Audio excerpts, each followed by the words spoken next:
Um, Hi everyone, my name is Campo Verde and this is my ID, and I talk about an Ecuadorian in South Korea.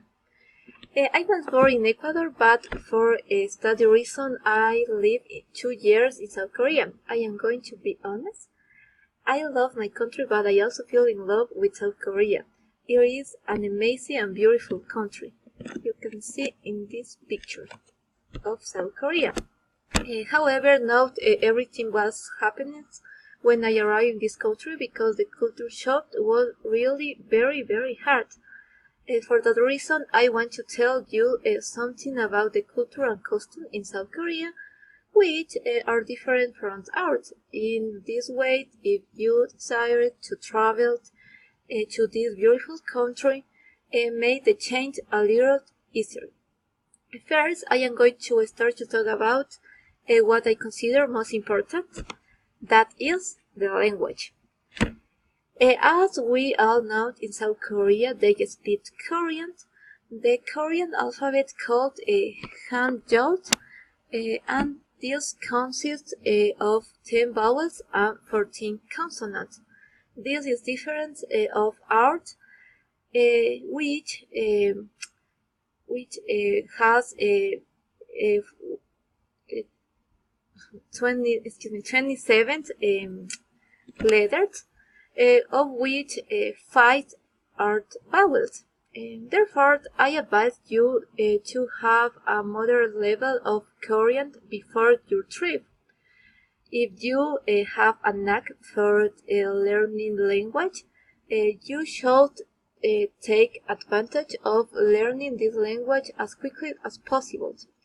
Another important aspect of language is what should we use, formal or informal language.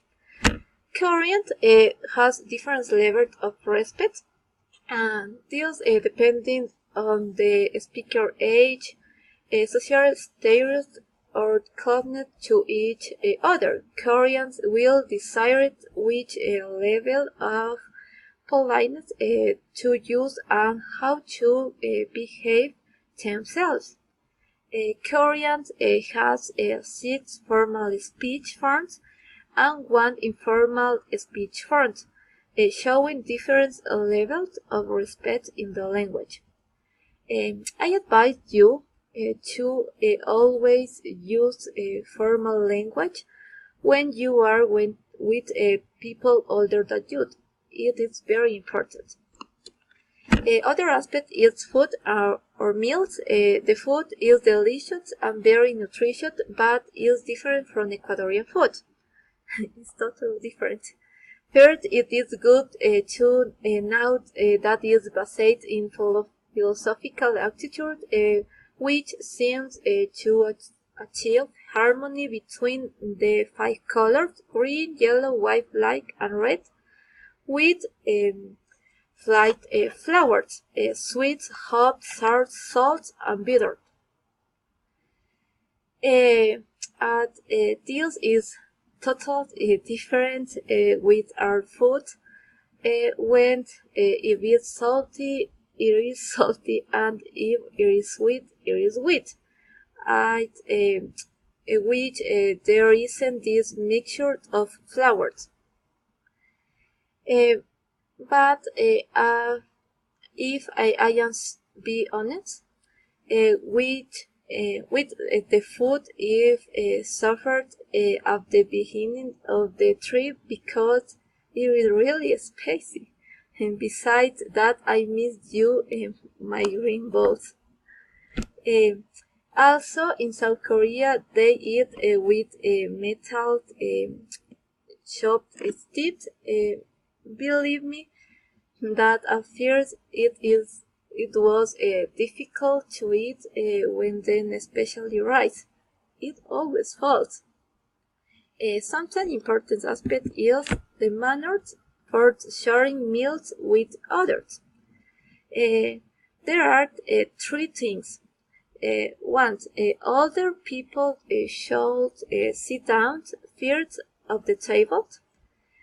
2, I would say just make us unidad, which means I will enjoy the meal is signs of respect to the host. And 3. Eat at the same pace of other people serving at the table. This is totally different from our custom in which the rim doesn't matter or where people sit down. Finally, the do's and don'ts for clothing. For girls, don't wear low-cut shirts or expose your shoulders. This is considered very provocative. Also, it's important, the cardigan is your new best friend. However, feel free to wear short skirts, dresses, and shorts. And for guys, don't take off your t-shirt in a public. And 3. To dress nice. I hope all these tips help you to avoid or reduce the culture shock. Have a good trip and remember not to panic. Call me everything is resolved. Thank you. Bye.